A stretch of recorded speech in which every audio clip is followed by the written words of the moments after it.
ಹಾಕಣ. Sir please sir, ಒಂದು ನಿಮಿಷ ತಡೀರಿ ಸರ್. ನನ್ನ ಹೆಂಡತಿ ಬಂದಿದ್ದಾಳೆ ಸರ್, ನಾನು ಮಾತಾಡಬೇಕು.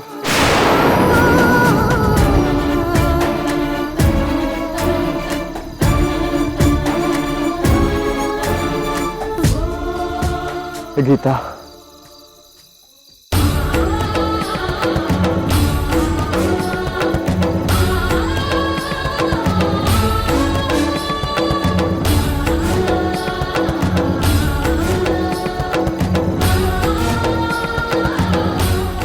ಕೊನೆಗೂ ಬಂದ್ಬಿಟ್ಟೆ ಗೀತಾ. ನನಗೆ ಗೊತ್ತಿತ್ತು ನೀನು ಬಂದೇ ಬರ್ತೀಯ ಅಂತ.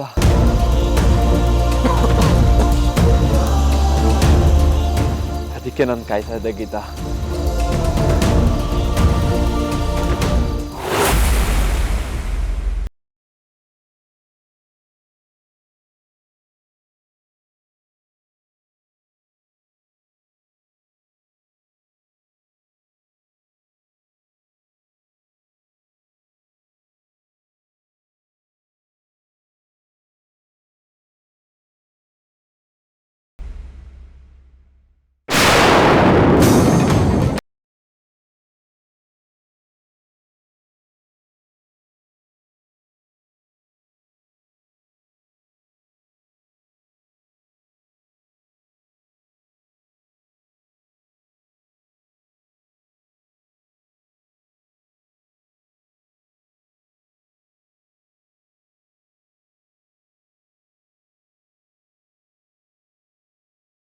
ಫೋಟೋನ ಯಾರು ತೆಗೆದ್ರು?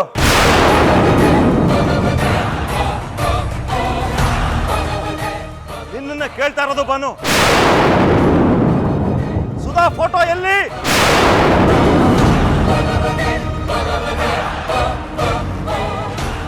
ರೀ ಅದು ಯಾಕೆ ಬಾನು ತೊದಲ್ತಿದ್ಯಾ? ಫೋಟೋನ ತೆಗೆದವ್ರು ಯಾರು?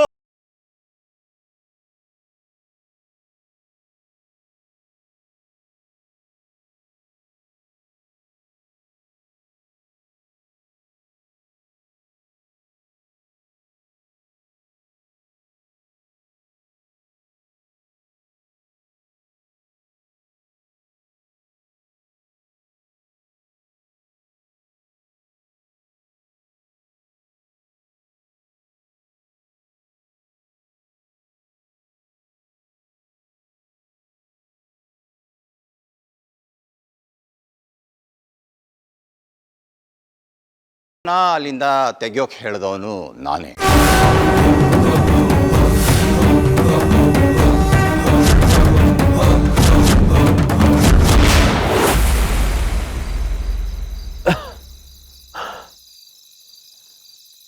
ಗೀತಾ,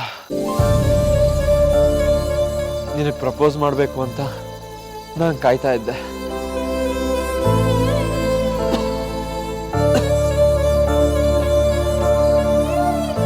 ನೋಡು, ಸುತ್ತ ಸಿಂಪಲ್ ಆಗಿ ಅರೇಂಜ್ ಮಾಡಿಸ್ದೆ. ಯಾಕಂದ್ರೆ ನಿನಗೆ ಆಡಂಬರ ಮಾಡಿದ್ರೆ ಇಷ್ಟ ಆಗಲ್ವಲ್ಲ. ಇದು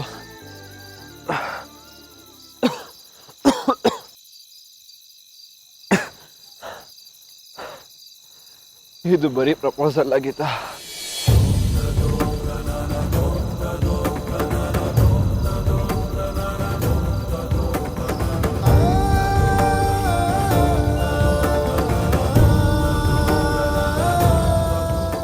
ಈ ತಾಳಿನ ನಿನ್ನ ಕೊರಳಿಗೆ ಕಟ್ಟಿ ನಿನ್ನ ಜೀವನದಲ್ಲಿ ನಾನಿರ್ತೀನಿ ಅನ್ನೋ ಗಳಿಗೆ ಆಗಿತ್ತು. ಆದರೆ ಆದರೆ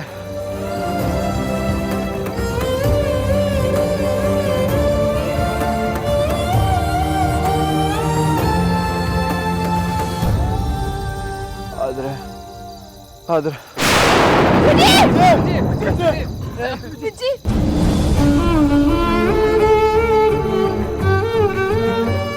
ಈಗಲಾದ್ರೂ ನನ್ನ ಒಪ್ಕೋಗೀತಾ. ನನ್ನ ಪ್ರೀತಿ ಸತ್ಯ Geetha.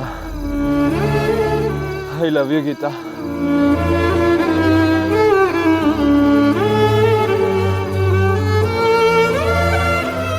I love you so much. I love you ನನ್ನ ಹೆಂಡತಿ.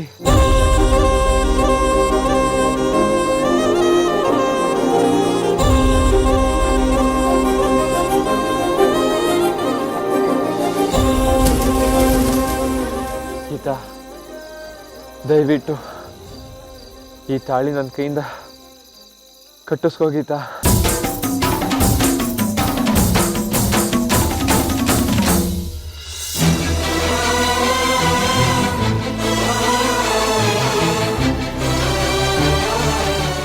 ನಿನ್ನ ಕೊರಳಿಗೆ ತಾಳಿ ಕಟ್ಟಿ ನಿನ್ನ ಗಂಡ ಸಾಯೋ ಆಸೆ ನನಗೆ.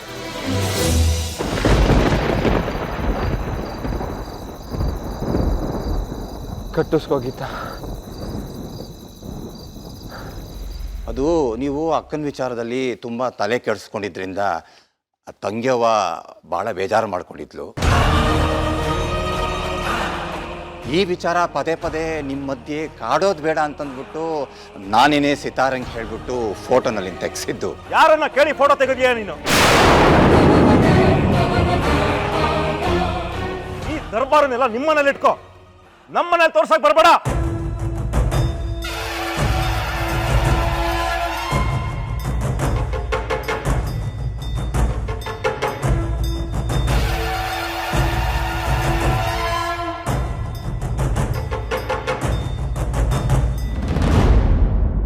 ಕಣ್ಣೆದುರುಗಡೆ ಇರೋ ಫೋಟೋ ಹೋದ್ ಮಾತ್ರಕ್ಕೆ ಮನಸ್ಸು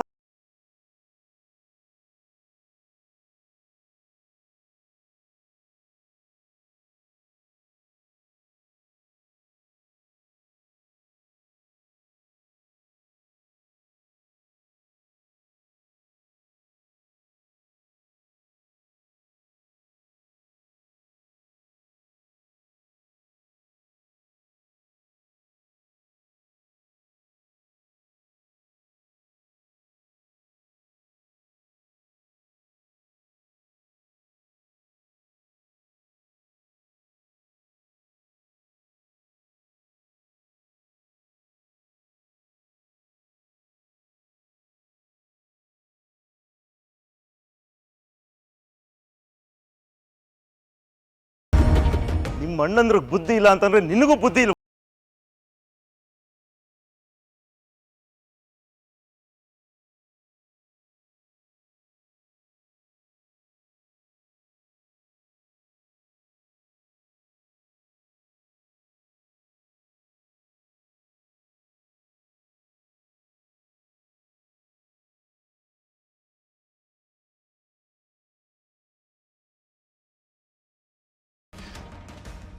ನಮ್ಮಿಂದ ತಪ್ಪಾಗಿದೆ, ಕ್ಷಮಿಸಬೇಡಿ.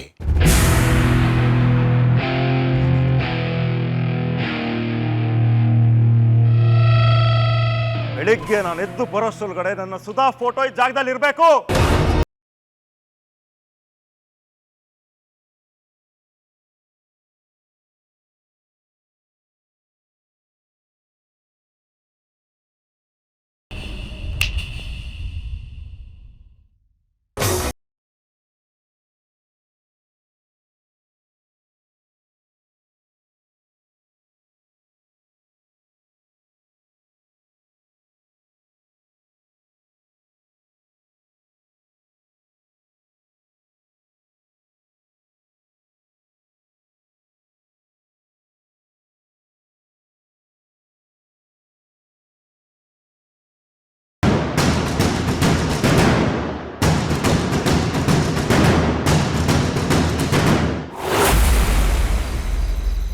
ಕಟ್ಟಿಸ್ಕೋ ಗೀತಾ,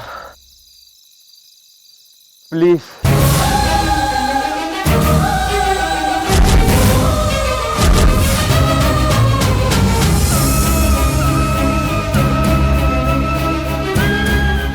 ನನ್ನ ಕೈಯಿಂದ ಈ ತಾಳಿ ಕಟ್ಟಿಸ್ಕೋ ಗೀತಾ. ಇದೇ ನನ್ನ ಕೊನೆ ಆಸೆ ಗೀತಾ.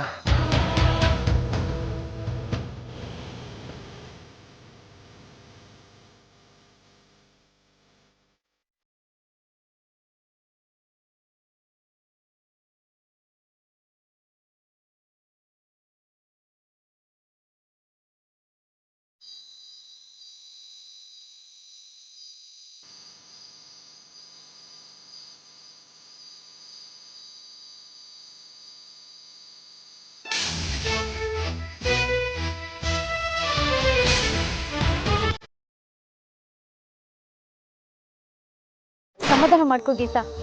ಸದ್ಯ ವಿಜಿ ಬದುಕಿದಾನಲ್ಲ, ಅದಕ್ಕಿಂತ ಖುಷಿ ಏನಿದೆ? ಈಗ ನಿಂಗೆ ಅರ್ಥ ಆಯ್ತಾ ಗೀತಾ? ಈಗ ನಿಂಗೆ ಅರ್ಥ ಆಯ್ತಾ? ವಿಜಯ್ ನೀನ್ ನಿನ್ನೆ ಸುಮ್ಮನೆ ಟೈಮ್ ಪಾಸ್ಗೋಸ್ಕರ ಬರ್ತಿರ್ಲಿಲ್ಲ, ಅವನು ನಿನ್ನ ಮನ್ಸಾರ ಇಷ್ಟಪಡ್ತಿದ್ದ. ನಿಂಗೆ ಒಂದು ತಾಳಿ ಕಟ್ಟಿ ನಿನ್ ಜೊತೆ ಬದುಕು ನಡೆಸ್ಬೇಕು ಅಂತ ಕನ್ಸ್ಕೊಂಡಿದ್ದ ಅವನು. ಆದ್ರೆ ನೀನು ಅದನ್ನ ಅರ್ಥ ಮಾಡ್ಕೊಳ್ಳಿಲ್ಲ, ತಪ್ಪಾಗ್ಬಿಟ್ಟೆ ಗೀತಾ.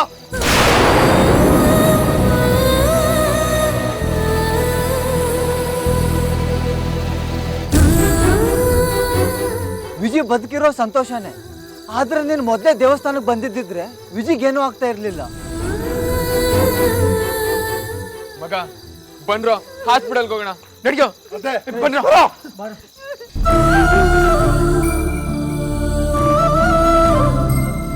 ಬಾರೆ ಗೀತಾ, ನಾವು ಹೋಗೋಣ.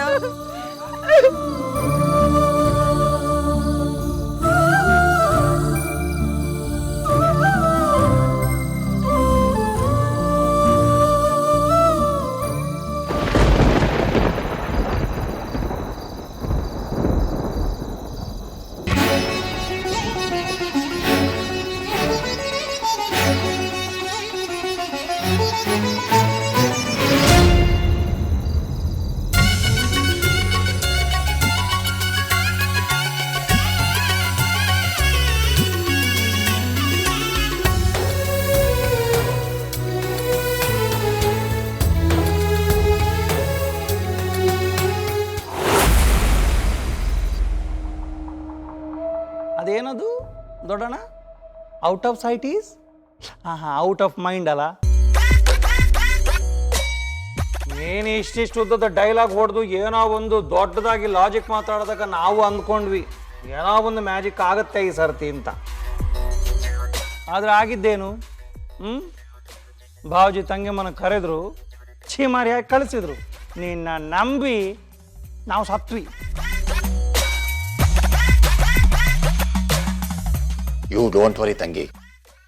ಮೊದಲಿಗೆ ಬೈದಿದ್ಯಾರು? ನಾ ಬಾವಾಜಿ ತಾನೆ. ಅಷ್ಟಕ್ಕೂ ಅವ್ರು ಏನಕ್ಕೆ ಬೈದರು ಅದನ್ನ ಅರ್ಥ ಮಾಡ್ಕೋಬೇಕು ತಾನೆ. ಬಾವಾಜಿಯವರು ಅವರ ಮೊದಲನೇ ಹೆಂಡತಿ ಮರ್ಡರ್ ವಿಚಾರದಲ್ಲಿ ತುಂಬ ಸೀರಿಯಸ್ ಆಗಿದ್ದಾರೆ. ಅದಕ್ಕೆ ಕಾರಣ ಅವ್ರ ತಲೆಗೆ ಯಾರೋ ಬಿಟ್ಟಿರೋ ಹುಳ. ಈಗ ನಮ್ಮ ಮುಂದಿರೋ ಸವಾಲು ಆ ಹುಳ ಯಾವುದು ಅಂತ ತಿಳ್ಕೊಂಡು ಅದನ್ನು ಹೊಸ್ಕಾಕೋದು. ಆ ಕೆಲಸ ನೀನು ಮಾಡು. ಅಯ್ಯೋ ಅಣ್ಣ, ಅದನ್ನ ನಾನು ಹೇಗೋ ಮಾಡ್ತೀನಿ. ಈಗ ಅದು ಮುಖ್ಯ ಅಲ್ಲ. ನನಗೆ ಭಯ ಕಾಡ್ತಾ ಇರೋದೇ ಬೇರೆ ವಿಚಾರಕ್ಕೆ. ಏನದು? ನೀನೇನು ಹೇಳ್ದೆ, ವಿಜಿ ಯಾವುದೇ ದಾರಿಲಿ ಹೋದ್ರೂ ಬರೋದು ನನ್ನ ದಾರಿಗೆ ಅಂತ. ಕುರಿನ ಬಲಿ ಕೊಡೋದಕ್ಕೂ ಮುಂಚೆ ಕೊಬ್ಬಿಸ್ತಾನೆ, ಅಲಂಕರಿಸ್ತಾನೆ ಅಂತ. ಆದರೆ ನನಗೆ ಯಾಕೋ ಹಾಗೆ ಅನ್ನಿಸ್ತಾ ಇಲ್ಲ ಅಣ್ಣ. ವಿಜಿ ನೋಡಿದ್ರೆ ಇವತ್ತು ಮನೆಗೆ ಬರಲಿಲ್ಲ, ಇವಳು ನೋಡಿದ್ರೆ ಮಧ್ಯರಾತ್ರಿಲಿ ಎದ್ದೋದ್ಲು. ನನಗನ್ನಿಸ್ತಾ ಇದೆ ಇವರಿಬ್ಬರು ಸಂಸಾರ ಏನಾದರೂ ಶುರುವಾಗಿದೆಯಾ ಅಂತ.